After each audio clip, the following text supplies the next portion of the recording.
Hello বন্ধুরা, আজকে আমি একটা কথা বলবো। এটা শুনতে তোমার হয়তো খারাপ লাগতেও পারে, কিন্তু এটাই বাস্তব। যেদিন তোমার অন্তিম সংস্কার হবে, সেখানে তোমার বন্ধু বান্ধব আত্মীয় স্বজন সবাই উপস্থিত থাকবে।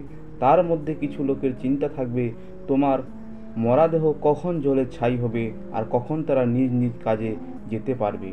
কিছু মানুষ গল্প করবে ছেলেটা খুব ভালো ছিল, আর কিছু মানুষ অন্য গল্প নিয়ে ব্যস্ত থাকবে। বাড়ির লোক তোমার জন্য দুঃখ করবে ঠিকই, তারপর আত্মীয় স্বজনদের খাওয়া দাওয়ার ব্যবস্থা করার জন্য ব্যস্ত হয়ে যাবে। এরপর তোমার যখন শ্রাদ্ধ অনুষ্ঠান কমপ্লিট হয়ে যাবে, ফ্যামিলির কয়েকজনের মন কিছুদিনের জন্য খারাপ থাকবে, কিন্তু কিছুদিনের পর আবার তারা সব কিছু বলে আনন্দে মেতে উঠবে। কয়েকজন থাকবে যাদের কাছে তুমি প্রিয় ছিলে, তাদের যদি তোমার কথা মনে পড়ে তাহলে তারা কিছুক্ষণের জন্য দুঃখ অনুভব করবে। এরপর কয়েক বছর যাওয়ার পর তারাও কিন্তু তোমাকে ভুলে যাবে। তোমার অস্তিত্ব এই পৃথিবী থেকে মুছে যাবে। এটাই বাস্তব, এটাই প্রকৃতি, এটাকে মেনে নিতেই হবে।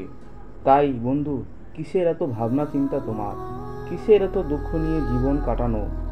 জীবনটা অমূল্য, জীবন একটাই। তাই জীবনটাকে জীবনের মতো করে বাঁচো। তাই জীবনের প্রতিটি মুহূর্ত তোমার কাছে অমূল্য, যেটা চলে গেলে আর ফিরে আসবে না।